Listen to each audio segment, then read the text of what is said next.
Hər gün qəbul etdiyimiz ən təbii qida mənbələrindən biri sayılan yumurta, əslində hər kəs üçün uyğun deyil. Bəzi insanlar üçün bu sadə qida ciddi sağlamlıq riski daşıya bilər. Bu videoda sizə deyəcəyəm. Dəqiq kimlərə yumurta olmaz və bunun səbəbi nədir? Sonuna qədər izləyin. Çünki bəlkə də siz özünüz bu siyahıdasınız. Kanala abunə oldunuzsa başlayaq. Yumurtaya allergiyası olanlar.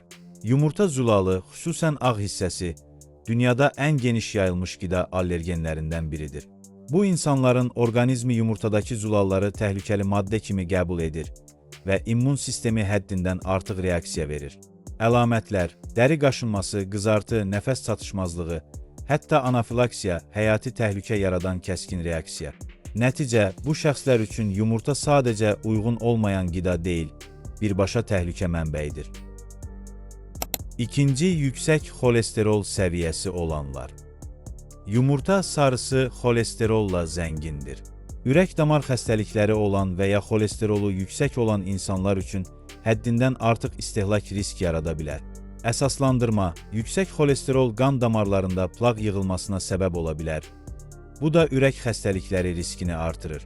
Bu qrup üçün tövsiyə tam qadağa yox, nəzarətli istehlakdır. Üçüncü, salmonella riski altında olanlar, hamilələr, körpələr, yaşlılar. Bişməmiş və ya az bişmiş yumurta salmonella bakteriyası daşıya bilər. İmmun sistemi zəif olan qruplar, hamilə qadınlar, kiçik yaşlı uşaqlar, yaşlılar və xroniki xəstəliyi olanlar üçün bu ciddi infeksiya riski yaradır.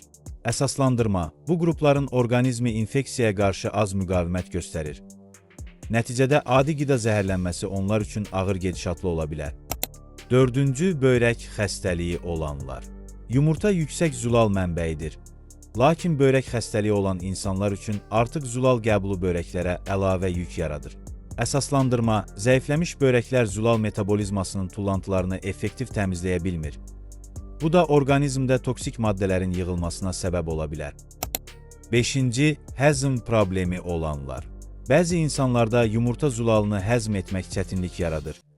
Qarın ağrısı, köp, ishal kimi simptomlarla müşahidə olunur. Bu, allergiyadan fərqli olaraq həzm sistemi həssaslığı ilə bağlıdır. Orqanizm yumurtanı təhlükəli saymır, sadəcə onu effektiv emal edə bilmir. Yumurta düzgün istehlak edildikdə zulal, vitamin və minerallarla zəngin faydalı qidadır. Lakin yuxarıda sadalanan qruplara aid insanlar üçün ehtiyatlı olmaq, mütəxəssislə məsləhətləşmək vacibdir. İndi isə vacib bir qeyd.